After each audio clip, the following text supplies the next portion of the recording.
سؤال صاحب يال ديرد السوق ayaan guda gali doonaa maanta xiise gaar ah ay leedahay maadaama suuqu warar waaweyn ay ka cusub yihiin oo ciyaartooy waaweyn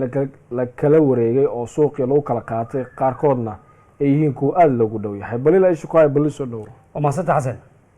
maanta maxaa cusub iyadoo warar waaweyn ay jiraan maanta oo arbacaha suuqa kala iibsiga waxaa moodaa xiisaha goonihiisu leeyahay maalmaha usbuuca bilowgiisa weekendigi ilaa ay dhamaadka waxaa moodaa in suuqa uu dardartiisa uu leeyahay Neymar ugu weyn oo xalay si official ah kooxda Al Hilal soo bandhigtay heshiis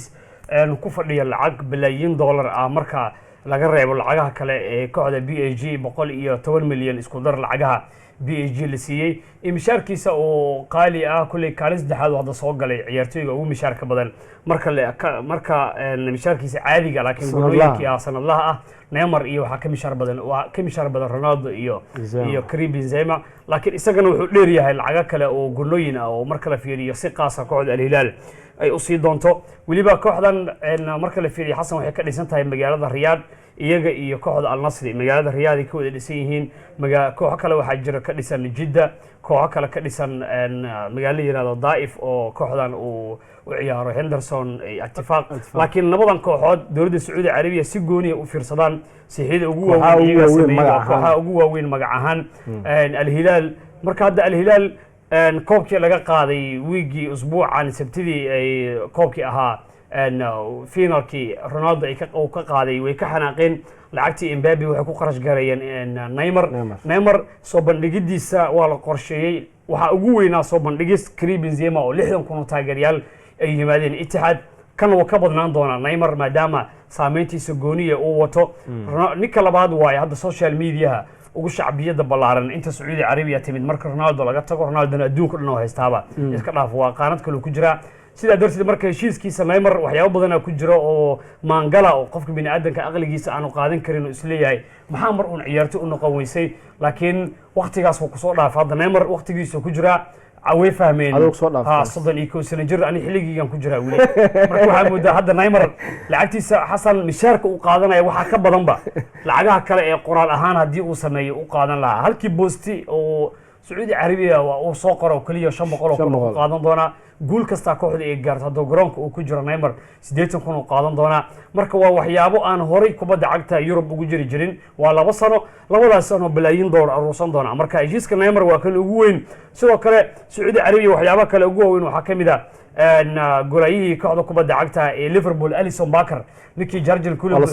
war anaga raadinayna awal siixiyo ay haddana ciyaartooydeena loo yimid wicitaana loo sii yimid sidoo kale golayihii labaad Andriano Sacuudi Carabiya ka sii aaday marka asoo raadinay golaye aad ku bedelato Andriano macnaha baag abu ah ayaa kii koowaad haddana albaabkii la soo garaacay waa 30 sano jir Roma 77 milyan ugu yimid 18kii ninkan marka Liverpool hadda waxay moodaa wixii koob la qaaday lahaa wala qaaday Sacuudi Carabiya mar hadii dalab ku soo dirto waxay la mid tahay adoo Real Madrid ku soo dalbatay oo koox Yurub jooga marka si guud hadda Mohamed Salah oo kale laftigiisa wuxuu yiri wakiilkayga inuu dhageysto waayo wada hadalada Sacuudi Carabiya marka caawa golayii Sevilla Younes Bouna Al Nassr uu aadi doona wuxuu noqon doona ciyaartooy Al Nassr kulankan ayaa lagu macsalaameynta si fiican Al Hilal marka si guud waxay moodaa hadda kooxda kubadda cagta waa kooxaha kubadda cagta Yurub waxay ku jiraan taxadar waqtigu waa gabagabo ciyaartooyda lama cishan karo bedelkiisa ma heli kartid marka suuqa kala iibsiga Sacuudiga wuxuu noqday mid ka saameyn badan suuqa kala iibsiga qaaradda Yurub oo marka hore mashquul zaid ah bal wax ka dhiganta marka goolhayaasha tartanka inuu noqday Al Nassr waxa la taa Alisson Al Hilal heshiis la gaartay goolhaya Yasin Bono marka laba goolhayo waaweyn laga yaabaa inay aadaan wadanka hore Mendy uu sii joogay Sacuudiga Carabta marka Sacuudi Carabiya dhibaato badan ay ku hayaan qaaradda lacagta lama xadidi karo way lacagtan kooxda kama baxayso kooxda hadii la baaraba kooxda income-ka soo galo iyo income-ka ka baxo oo la xisaabiyo dhaqaalaha mishaaraadka ay bixiyaan isku filan tahay kooxda waxa fan gareynaya dawladda Sacuudi Carabiya 6 kooxood ugu waaweyn oo waliba 5 ay 3 ugu waaweyn oo moodo in dhaqaale fara badan hay'addan Sacuudi Carabiya ee lacagta ugu badan hayso waa keedkii Sacuudi Carabiya trillion-ka ahaa saliidii iyo maalgelintii iyo shidaalkii iyo waxyaabihii shirkadii haysay ayaa Sacuudi Carabiya la wareegtay marka si guud waxa moodaa horay kooxda Al Hilal uu dhisnayd waxa uu joogay Sergio Milinkovic-Savic Nafasa joogay ciyaartoy waaweyn oo qaalidu Koulibaly joogay marka awal dhisnaayeenba marka waa la sii dhisay awal Mbappe rabeen Mbappe mida ka liidan ayaa yimid inkastoo Mbappe saameyntiisa oo wato haddana si guud Sacuudi Carabiya Yurub saameyn weyn ku yeesheen Klopp iyo Guardiola waati hore u sheegan dheheen war anaga ciyaartoydana u cabsanayna maadaama gabagabo uu yahay ciyaartoy bedelka aysan heli karin tan kale akhbaarta ugu weyn waxay tahay kooxda Man City jab weyn ku dhacay kadib markii shalay warbixintii caafimaadka ee soo baxday ninkii Kevin De Bruyne oo la sheegay in 4 bilood uu maqnaan doono wararka qaar waxay leeyihiin Daily Star oo kale waa laga yaabaa inay ka sii badnaato waayo ninkan Champions League oo dhaawacmay Champions League kadib dhaawacyo ku sii jajaba laga joogaa tababaradii kulamadii saaxiibtana mawsan ka qayb galin pre-seasonkii diyaarin fiican ma gelin Guardiola wuxuu yiri si dhaqsaha uu garoonka u soo galay macnaha xilligii soo kabashada bil ka hor ayuu garoonka uu soo galay marka hadda jab weyn ku tahay bedelkiisa way rabaan Lucas Paqueta dalbadeen lacagtiisa qaali waay 120 milyan oo West Ham dhahay bedelkiisa rabeen Michael Olisen Chelsea anikan heshiis personal terms ka shakhsiga la gaartay lacagtii heshiiskiisa lagu burburin lahaa ninkan 19 jirka ay u dhashay Faransiiska way shubeen marka suuq Chelsea ay ku jirto ina ka guuleysato waa habeenkii xaalad tagay waayo lacagdina dhiibayaan baana lagu lahaaday Sacuudi camal hana lagu lahaaday ninka marka waxa leeyahay suuqan xaraarada u yeelay hadii milkiilayaasha iyo nimanka suuqa kala iibsiga Chelsea camal ahaan lahaayeen kooxiya hadda kama seeray waayo Liverpool laba ciyaartoy ka dulqaadeen shalay waxay xaqiijiyeen in ninkii Lavia 58 milyan ay ku soo gabagabeeyeen 50 milyan oo qadina 8 milyan oo bandhigiisa ku xirnaa doonto waa garab ay u baahnaayeen ninkan waa qandhahay waa boos ay u baahnaayeen qadka dhexe sidoo kale Olisen waa garab marka waxa mudaa macna Pochettino in loo dhisay koox laga doonayo oo kaliya ay tahay waa kana waxa rabto waa ku keenay rabitaanka ku keenay milkiilaha muusan keenin guul kaliya ka raba marka kulli wiigada soo socda ee qaabka kooxda u dhashay bilowgooda maxamed kuna weyn ee bareejo galeen kulli nagistii ogaan doonaa ee kulamada soo socda sheeko kale weyn ay jirto baleelow Harry Maguire baxayo dhahay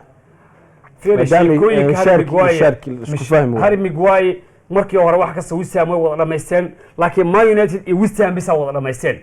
dooqa ciyaaryahanka ayaa meesha mishaarku wuxuu rabaa oo inta ka qaato kala inuu ciyaaryahan contract ku jira Manchester mishaar weyn oo ka qaata marka West Ham ma rabaan ninkan fiiri ciyaaryahanka keed waay wuxuu rabaa meel uu ku baxsado oo booskiisa oo qaranka uu ka cisho lacag marka maadaama hadda kubadii cagta lacag ay noqotay ba West Ham mishaar waa weyn ma bixin karaan marka sida darteed dadku waxay ku qasban yihiin anaga boosan ku haynaa mishaar weyn inta ka fikiri lahayd line up oo heli kara kulli West Ham oo ka dhacsan kara booskiisa oo Zuma iyo kala joogo marka sida darteed waa heshiiskii uu fashilmay Harry Maguire shalay isticmaalkii uu soo saaray wuxuu yiri aniga booskiga u dagaalamayo yiri Martinez iyo Varane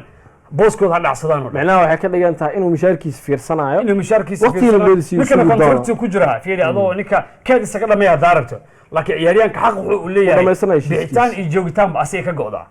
marka inuu sii dhamaysto waa macquul ciyaaryahan Manchester uu joogay oo Cavani yiraahdo da'yarta kamid ah isagana Bayer Leverkusen la siiyay waa golhaye waliba da'yarta oo kamid ah marka xaq ku soo almiitay Allah Manchester kulli Ambrad dooq way ku soo laabteen macninka Dorelo arkay kulankii ugu dambeeyay ay ciyaareen oo kooxda kubadda cagta Wolves qadka dhexe ay ka qabsadeen marka si guud suuqa aad u kacsan yahay Inter Milan nin u ciyaaray Gosens la yiraahdo waxa qaadatay Union Berlin Bayern Munich waxay rabaan iyagana aan yiraahday golhaye rabaa inay ka soo qaataan kooxda Man City waliba ninka labaad ah Ortega oo Mareykanka u dhashay Real Madrid shalay ninkii la soo bandhigay Keba wuxuu yiri halkaan ay joogi doonaa waxa cad marka in Florentino Perez aqli badan waay oo ka sii fikiray optionka waxa ku jira in ay iibsan karaan in iibsadaan laga yaabaa in markii bisha June la gaaro sanadka soo socda 2024 marka si guud suuqii sida weeye waxa moodaa Paris hadda laftigeeda waati ay qaateen Dembele Luis Enrique wuxuu Mbappe wali weydiiyay miyuu ciyaari doonaa ma ogiyo dhah marka Mbappe waxa laga yaabaa in sanadkan aanan arkin Mbappe uu dheelaya maadaama kulankii koowaadba keed lagu soo bilaabo kulankii Laurent ay la ciyaareen waxa leeyahay Ramos inay soo celiso macquul Ramos Real Madrid hal sano heshiis inay siiyaan macquula Ramosna uu ciyaari karaa waa 20 jir wili kubadii cagta ku jirta kooxdan wuxuu ka leeyahay xushmad waa legendary waa haliyey waay Ramos wuxuu diiday dalab uu Sevilla ugu soo laaban lahaa dalabkii Sacuudi Carabiya wuu diiday Mareykanku diiday Los Angeles marka meesha uu sugayo oo kaliya teeda kale waa Real Madrid waay Liverpool waxay dalbadeen hadaan qaldaneen Joel Paulinho ninkaas Portugal u dheela marka ninkan waxa leeyahay waa Fulham u dheela joy Paulinho marka waa bartilmaameedu u yahay Arsenal afar ciyaartoy raba in iibiyaan si dhaqaale u soo galo Tierney iibinaya Nicolas Pepe iibin doonaan waxay iibin doonaan Bulugan maya amaah ka soo laabtay Nicolas Pepe Arsenal si rasmi ah inuu iibiyaan marka mar raba in amaah ku daraan Tierney iyo Newcastle soo dalbatay inay boosaska ay ku buuxiyaan maadaama Kieran Trippier kaliya booskaas uu ka joogo Lavia maanta caafimaadka uu mari doonaa Bayern Munich David De Gea rabaan laftigeeda ay soo galeen maanta waana David De Gea oo anfici kara maalin waa nooyee tababarkii uu bilaabay in kastoo aan la filaynin summer waa laga qaatay horyaalkii waa bilaabay marka ciyaartooyda xurta ay soo qataala laga faa'iideysan karaa ciyaartooyda heshiisyada kooxooda kula jiro in la helo way adag tahay horyaalka suuqa iibsiga waxaa ka dhiman waxaan 17 maalin waxaas ka dhiman ilaa 31 Agoosto marka si guud xasan suuqa sida weey maanta ilaa ay bari waxba dhici doona la kala qaadan doona Neymar laakiin ugu weynaa oo heshiiskii Saudi Arabia ugu weynaa Ronaldo marka waddo furay imaankii Ronaldo Saudi Arabia 49 ciyaartoy oo waaweyn ay Yurub ka daba timid marka taageerayaasha Ronaldo Messi waxay fiirtamayeen war wixii suuqii Mareykanka maxaa ku dhacay Messi wuxuu watay alaba iyo Busquets bas horyaalka Saudi Arabia Neymar waa kana waa laga daba yimid waliba ciyaartoy kooxaha Yurub dareynaya kamid ahaa oo markii dambe ka dhagacday yalla Real Madrid yalla Manchester ka dhacday halkaas marka Saudi Arabia lacagna way taalaa wana shidan yahay TV waa laga soo deena haddii arkaysid maxaa ku dhacay lacagta muhiimadu waa ina garoonka shidan wali aad waasan tahay diradda suuqa ay ahayd halkan ku soo xiri doona waxaan ku soo qaadanay waxyaabihii ugu waaweynaa suuqa liibsiga ciyaartooyda maanta la diiwaan geliyay maalmaha kale saaxiibayaal iyo wixii cusub ay ku daawan doontaan diradda suuqa maalmo kale inta kulmi doona waxaan leenahay nabadgelyo